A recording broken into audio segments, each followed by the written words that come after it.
মই যদি টিকট পালোহেঁতেন যিহেতুকে ৰাইজে এই কথাটো মোক কৈছিলে যে আপুনি বহুত দিনৰ পৰা কষ্ট কৰি আছে এইবাৰ আপুনি টিকট আনক আমি আপোনাক ভোট দিম বিৰোধী ঐক্য এক হৈ পেলাই যদি আমি যুঁজিলোহেঁতেন আমাৰ আজি CPM-এ 5,000 ভোট পালে সেই 5,000 ভোট আমালৈ আহিলেহেঁতেন আপে 11খনে কিমান পালে সেইখিনি ভোট আমালৈ আহিলেহেঁতেন এই গোটেইখিনি ভোট মিলালে আমি জয় যাত্ৰাত আগবাঢ়ি গ'লোহেঁতেন নিশ্চয় অনাগত দিনত আমি 26ৰ যি নিৰ্বাচন ইয়াত নিশ্চয় অসমত আমি ভাল ফলাফল দেখুৱাম উত্তৰ পূৰ্বত আমি ভাল কৰিম এইটো খাটাং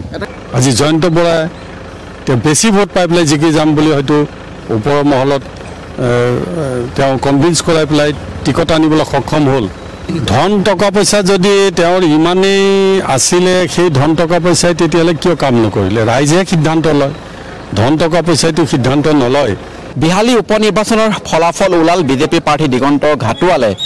প্ৰায় 9,000 ভোটত জয়লাভ কৰিবলৈ সক্ষম হ'ল জয়ৰ বিজেপিৰ জয় আৰু আপোনালোকৰ পৰাজয়ৰ মূল কাৰণ কি বুলি ভাবে মূল কাৰণটো এতিয়াই বিশ্লেষণ কৰিব নোৱাৰো যেহেতুকে নিৰ্বাচন মাত্ৰ ৰিজাল্ট দিয়াৰ আজি এতিয়া 1 ঘণ্টামান মাত্ৰ সময় হৈছে এই গোটেই কাৰণখিনি আমি মণ্ডল ওয়াইজ আমি পৰ্যালোচনা কৰিম আৰু আমাৰ পৰ্যালোচনা সভাও হ'ব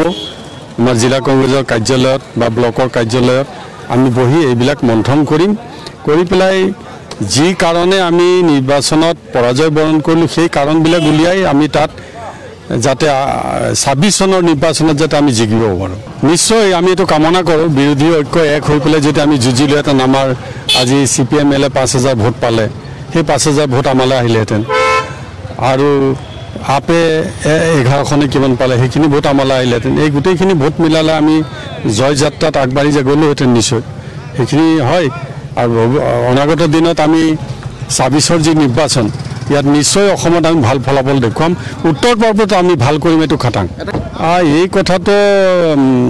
এই থানবান হোৱাৰ ক্ষেত্ৰতো মই কাকো দোষাৰোপ নকৰোঁ ক'বই লাগিব কথা তেওঁ এটা বিষয়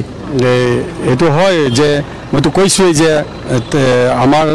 ঐক্যবদ্ধ হৈ পেলাই আমি যদি যুঁজিলেহেঁতেন কিছু হ'লেও ভোট আমি ভোটত আগুৱাই গ'লোহেঁতেন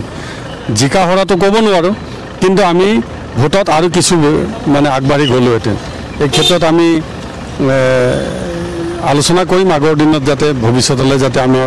আকৌ নতুনকৈ গোটবন্ধনটো কৰি আমি যাতে 26 চনৰ নিৰ্বাচন খেলিব পাৰোঁ তাৰ কাৰণে এই ছিষ্টেমটো আচলতে শুদ্ধ ভুল মোক বহুতে সুধিছে মই যেতিয়া এই নিৰ্বাচনৰ কামত বিভিন্ন জেগাত যাওঁ প্ৰত্যেকে এই কথাটো মোক সুধিছে মোৰ তেতিয়া উত্তৰ দিবলৈ ৰাস্তা নাথাকে কাৰণ দলে এটা সিদ্ধান্ত লৈছে দলৰ বিপক্ষে মই এজন অনুশাসন মানি চলা এজন দলৰ কৰ্মী হিচাপে জিলাৰ সভাপতি হিচাপে এই কথাটো মই বিমূলত পৰিছিলোঁ মই উত্তৰ দিব পৰা নাছিলোঁ কি বুলি ক'ম আচলতে এই কথাখিনি ৰাইজে নিজেই বুজিছে আৰু ভোটাৰসকলে এই কথাবিলাক বিবেচনা কৰি ভোট দিব পাৰে আজি জয়ন্ত বৰাই বেছি ভোট পাই পেলাই জিকি যাম বুলি হয়তো ওপৰৰ মহলত তেওঁ কনভিন্স কৰাই পেলাই টিকট আনিবলৈ সক্ষম হ'ল